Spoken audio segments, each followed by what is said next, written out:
में विधानसभा का जो चुनाव बिहार में हुआ, प्रचंड बहुमत आया है और बम्पर वोटिंग हुई है। उसमें सबसे बड़ी भूमिका महिलाओं का रहा है और महिलाओं के साथ साथ अति पिछड़ा समाज का हर वोट एनडीए प्रत्याशी को विजय बनाने में अहम भूमिका अदा किया है। इसके लिए बधाई देते हैं, धन्यवाद देते हैं। जब जब चुनाव आया है, आपने आगे बढ़कर भारतीय जनता पार्टी एनडीए प्रत्याशी को अपने ताकत का इस्तेमाल करते हुए पार्टी को आगे बढ़ाने में, एनडीए सरकार को लाने में आपकी भूमिका है, काफी प्रशंसनीय और सराहनीय है। आगे हम कहना चाहते हैं कि जब बिहार में सरकार हमारी आई थी 2005 में, और 5 में आने के बाद हमने वायदा किया था कि सरकार हमारी आएगी, इसकी लड़ाई भारतीय जनता पार्टी लड़ रही थी। वो लड़ाई था पंचायती राज निकाय के चुनाव में अति पिछड़ों को आरक्षण मिले, महिलाओं को आरक्षण मिले। भाई प्लीज बाबू। और भारतीय जनता पार्टी 2005 के पहले जब विधानसभा में विपक्ष में हम लोग थे, हम सबों के नेता सुशील कुमार मोदी रहे नहीं, और हम सब मिलकर हमेशा विधानसभा फ्लोर पर जब भारत सरकार ने 74वां संविधान संशोधन प्रस्ताव जब लाया था, केंद्र ने सभी राज्यों को कहा कि मॉडल कानून बनाए निकायों के लिए, गांवों के लिए। और बिहार में जब मौका मिला, उस समय सरकार हमारी नहीं थी, हम विपक्ष में थे, और हम लोगों ने कहा जब जब सरकार में हम आए हैं तब तक समाज के अंतिम आधार पर बैठे लोगों को, वो वंचित हो, शोषित हो, दलित हो, गरीब हो, उनकी चिंता हमारी पार्टी ने की जाकर के, जिसकी चर्चा हमारे साथियों ने की है।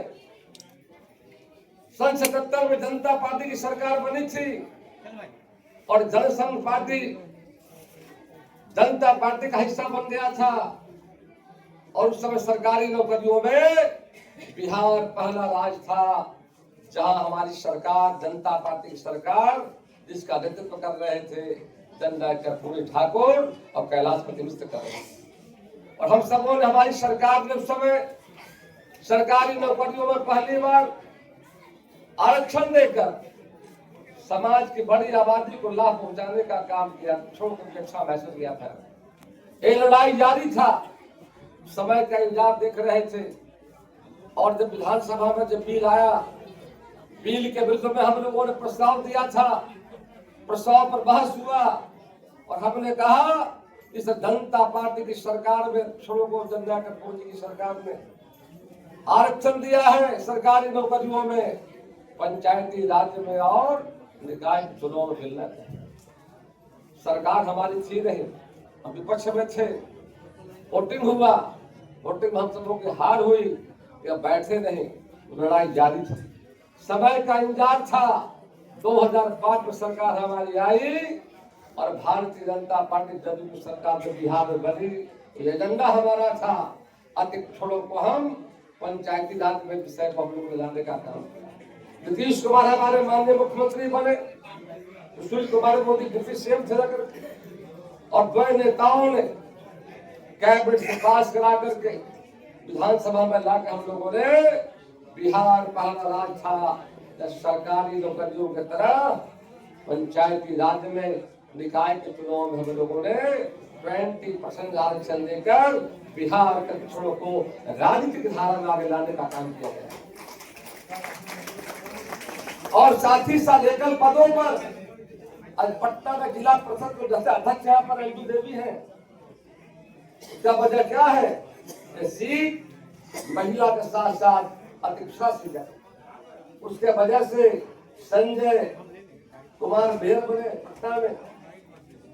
यानी हमारी सरकार ने जननायक कर्पूरी ठाकुर के विचारों को, उनके सोच को जब जब सरकार में रहने का मौका मिला उतारने का हम लोगों ने काम किया।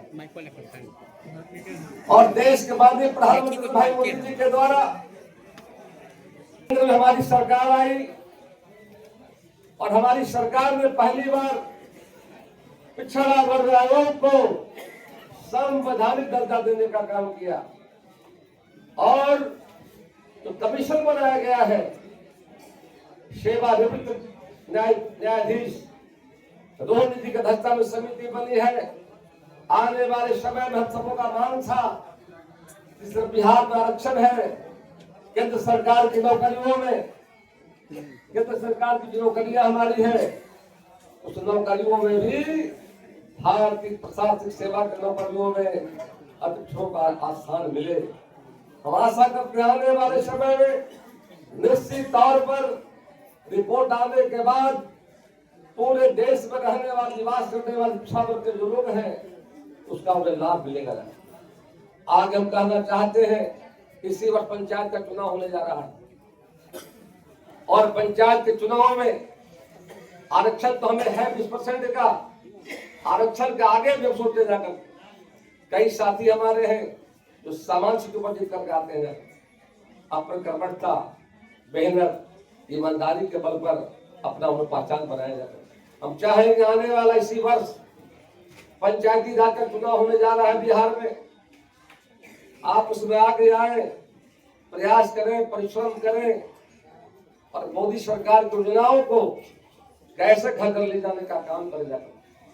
बिहार सरकार की योजनाओं का आप नेता हैं, आपकी जिम्मेदारी है, समाज में आपकी पहचान है, जनता में आपकी पहचान नेता के रूप में है। आपकी जिम्मेदारी बनती है गांव गांव में जाएं, राशन कार्ड नहीं बना हुआ है, आयुष्मान भारत नहीं बना है, ऐसे अनेक योजनाएं भारत सरकार की चल रही जाकर उन योजनाओं से अति पिछड़ा वर्ग के लोगों को, पिछड़ा वर्ग के लोगों को जोड़ करके यदि हम काम करते हैं तो आने वाले समय में उसका फायदा आपको तो मिलेगा ही और पार्टी भी। बिहार पहला राज्य है जहाँ महिलाओं के लिए हमारी सरकार ने पंचायती राज्य में आधा 50% आरक्षण देने का काम किया है और आने वाले लोकसभा चुनाव में 33% महिलाओं के लिए विधानसभा और लोकसभा में आरक्षण होगा। नारी वंदन अधिनियम पास कर दिया गया।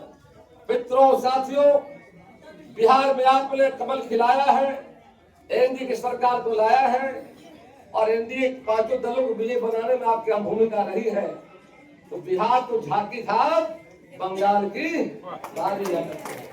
आगे चुनाव होने जा रहा है और बिहार से राष्ट्रीय अध्यक्ष बने अपने नितिन नवीन जी बने हैं। हम सबों के लिए गर्व की बात है। बंगाल बगल में है, जो हालत बिहार का 2005 के पहले था उससे बदतर हालत बंगाल की। वहां पे जंगल राज्य है, गुंडा राज्य है, वो सुरक्षित नहीं जा करके है, आयत गवारों को देखने का मौका मिलता है, कानून का राज नहीं है। विपक्ष में हम हैं, आगे आसाम में, केरल में, तमिलनाडु में, पांडुचेरी में चुनाव 5 राज्यों में होने जा रहा है। हम सबों के सौभाग्य की बात है नितिन नवीन जी बने जाते। हम सबों का प्रयास हो जिस तरह बिहार में आप सबों ने परिश्रम और मेहनत करके बड़ी संख्या में बंगाल में बिहार के लोग रहते हैं, उत्तर प्रदेश के लोग रहते हैं। मैं दिल्ली गया लगभग पहले, पूर्वांचल के लोग वहाँ बड़ी संख्या में मिले जाकर के दही चूड़ा का कार्यक्रम था दिल्ली में और लगभग 10,000 लोग आए थे। माननीय मुख्यमंत्री रेखा गुप्ता जी थे, मनोज तिवारी जी थे, मैं भी मुझे भी आमंत्रण था, मैं गया था तो 10,000 लोग इकट्ठे किए हुए थे। उसी तरह बंगाल में बिहार के लोग बड़ी संख्या में, हम भी बंगाल जा रहे हैं और लग रहा बिहार के जो बंगाल में रहते हैं एक एक वोट बिहारियों का कमल बटन पर दबे, कमल खिले वहां और भारतीय जनता पार्टी की सरकार बने, उसमें आपका आह्वान करते हैं। हम सब मिलकर बिहार की तरफ वहां भी कमल खिलाए, सरकार बनाए और पार्टी हमारा पार्टी का विस्तार हो रहा है। ठीक ही साथियों ने कहा जाकर जनसंघ यात्रा शुरू होने की थी, आज भारतीय जनता पार्टी की सरकार हमारी जाकर केंद्र में जाकर कई राज्यों में सरकार चला रहे हैं। दुनिया की सबसे बड़ी पार्टी हम जाकर के और आज हम जननायक कर्पूरी ठाकुर जी को याद कर रहे हैं। ठीक ही साथियों ने कहा कि सरकार पहले से थी कि जननायक को वक्त नहीं मिला, तो मोदी जी की सरकार आई तो मोदी जी के प्रयास से जननायक कर्पूरी ठाकुर जी को हम लोगों ने भारत को देकर बिहार को नहीं रहे पूरे देश के अति पिछड़ों को सम्मान करने का काम किया। ये पूरे देश में खुशी का माहौल। आज के मौके पर जो दोनों हमारे अति पिछड़ा प्रकोष्ठ और हमारा ओबीसी मोर्चा, दोनों जो संगठन हमारा है, मैं देख रहा हूं काफी बारीकी से अनेक कार्यक्रमों में शामिल होने का मुझे बिहार के कई जिलों में जाने का मौका बलराम जी ने दिया है। और जहां इन्होंने आवाज लगाया हम पहुंच गए। हम नहीं देखना कि रात है कि दिन, और 300 किलोमीटर मुंगेर पड़ता था, जाना था, पहुंच गए हम लोग। तो मैं देख रहा पार्टी को विस्तार करने में, पार्टी को आगे ले जाने में, और समय समय में इलेक्शन में देख रहा हूँ, लोकसभा का चुनाव रहा हो, विधानसभा का चुनाव रहा हो, आपकी अहम भूमिका। आज हम सब जननायक कर्पूरी ठाकुर जो याद कर रहे हैं, वे केवल एक राजनेता नहीं थे, वे विचार थे, संघर्ष थे और सामाजिक न्याय की जीवंत मिसाल थे।